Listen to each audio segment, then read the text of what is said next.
Assalamualaikum warahmatullahi wabarakatuh. Yang terhormat Ibu dosen pengampu dan teman-teman sekalian, mari kita panjatkan puji syukur atas kehadirat Allah Subhanahu wa taala yang telah memberikan kita nikmat kesehatan. Perkenalkan, saya Arvina Syamsuddin, perwakilan dari kelompok 1 selaku moderator dari kelompok 3. Selanjutnya saya persilahkan kepada pemateri pertama untuk menjelaskan materinya. Terima kasih atas waktu yang diberikan oleh moderator. Baik, perkenalkan nama saya Nur Rafika Mulia selaku pemateri pertama. Saya akan memaparkan materi mengenai pengertian paragraf.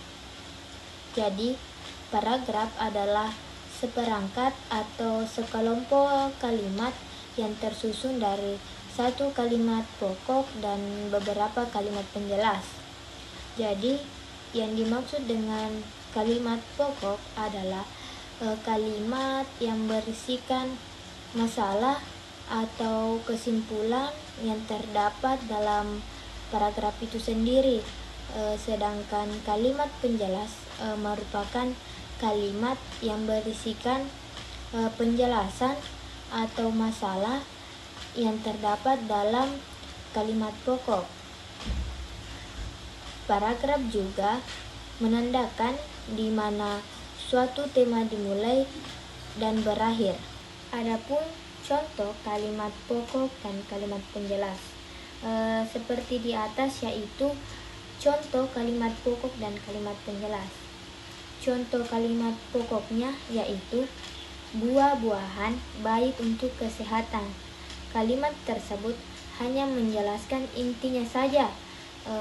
Sedangkan kalimat pokoknya yaitu buah-buahan banyak mengandung vitamin dan mineral yang dibutuhkan tubuh, seperti vitamin C pada jeruk dan kalium pada pisang. Kalimat penjelas menjelaskan secara detail dari kalimat itu sendiri. Baik, itu saja. Selanjutnya saya alihkan ke pemateri kedua. Terima kasih atas kesempatan yang telah diberikan oleh moderator. Baik, langsung saja saya akan menjelaskan tentang syarat-syarat paragraf. Dalam membangun sebuah paragraf yang baik, ada beberapa syarat-syarat yang harus dipenuhi, yaitu 1. Kejelasan. Dalam paragraf memiliki urutan penjelasan bahasa yang digunakan secara seimbang sehingga alur pikir penulis mudah dimengerti dan dapat diikuti. Di dalam penjelasan terdapat pikiran atau ide, pemilihan kata yang tepat, dan penyusunan kalimat yang benar. Dan yang kedua yaitu ketertarikan. Ketertarikan ini mendapatkan perhatian tersendiri bagi si pembaca, karena tidak mungkin apa yang ditulis tidak akan dibaca jika topik tidak menarik atau tidak membangkitkan minat si pembaca untuk membacanya. Dan yang ketiga yaitu kesatuan. Kesatuan di dalam paragraf bermakna semua kalimat yang membangun paragraf itu secara bersama-sama dan menyatakan suatu hal atau suatu pokok pikir. Tiap paragraf yang ada di dalamnya harus menjelaskan maksud utama dengan jelas. Itulah tadi pemaparan materi dari saya. Terima kasih, saya alihkan ke moderator. Yaitu mengenai jenis-jenis paragraf. Nah, jenis-jenis paragraf di sini ada 5, yaitu yang pertama itu paragraf argumentatif. Paragraf argumentatif ini merupakan paragraf yang menyampaikan suatu pendapat dari si penulis atau pembaca yang didasari oleh fakta yang sudah terbukti kebenarannya. Contoh dari paragraf argumentatif ini seperti ini. Menurut para ahli, air kelapa muda sangat berguna bagi tubuh. Air buah kelapa mengandung elektrolit yang baik bagi orang dehidrasi. Maka tak heran jika setelah mengonsumsi air kelapa, tubuh kita akan terasa segar.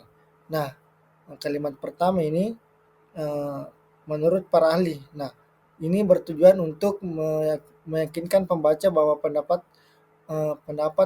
pendapat si penulis itu sudah benar. Nah, yang kedua itu paragraf deskriptif.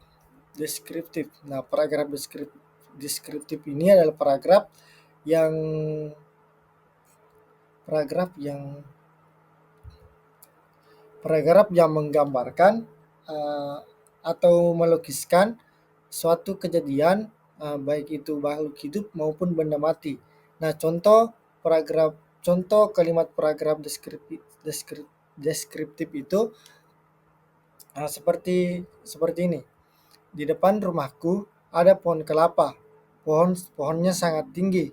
Beberapa tangkai daunnya sudah ada yang tampak kering, namun buahnya sangat banyak. Nah, di sini kalimatnya itu seakan-akan membuat kita berada pada situasi tersebut.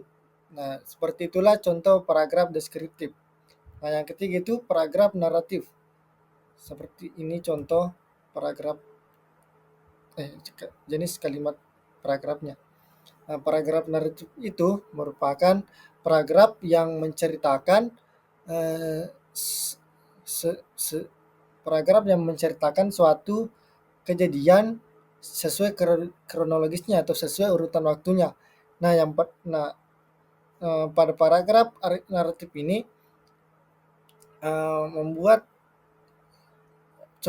ciri-ciri dari paragraf naratif ini yaitu ada alurnya, ada alur waktunya dan tokoh-tokohnya. Pada kalimat di sini menceritakan kemarin sore Arkan memetik buah kelapa. Ia memanjat pohon kelapa dengan lincah. Dia memetik buah kelapa dengan sebuah sabit. Setelah mendapat sebutir kelapa, ia turun dengan sangat cepat. Nah, alur waktunya ini kemarin sore. Sedangkan alur ceritanya itu Arkan memetik buah kelapa, memanjat pohon kelapa dengan lincah, memetik buah dan mendapat 10 butir kelapa. Dan tokohnya itu yang tidak lain dan tidak bukan merupakan Arkan sendiri. Nah, yang keempat itu paragraf ekspositoris atau paragraf eksposisi. Paragraf ekspositoris atau paragraf eksposisi merupakan paragraf yang menjelaskan suatu seperti proses, pengertian, jenis-jenis, dan lain-lain, lalu kita kembangkan. Nah, seperti pada kalimat berikut, cara membuat es degan sirup cukup mudah. Ambil air dari kelapa muda, lalu ambil daging buahnya, campurkan daging buah dengan air kelapa, tambahkan gula pada sirup secukupnya, aduk rata dan tambahkan es agar rasanya segar. Nah, di sini kalimatnya di sini cara membuat es degan. Seperti itu contohnya. Nah, yang kelima itu paragraf persuasif. Paragraf persuasif paragraf yang berisi ajakan kepada si pembacanya agar melakukan apa yang penulis tersebut berikan atau penulis tersebut tulis. Nah, contoh dari paragraf persuasif ini atau kalimat ajakan adalah kelapa adalah pohon sejuta manfaat, buahnya bisa untuk minum-minuman, batangnya digunakan sebagai bahan bangunan, akarnya sangat kokoh untuk menahan abrasi dan erosi. Namun, sekarang pohon kelapa sudah mulai berkurang jumlahnya. Oleh sebab itu, marilah kita menanam pohon kelapa.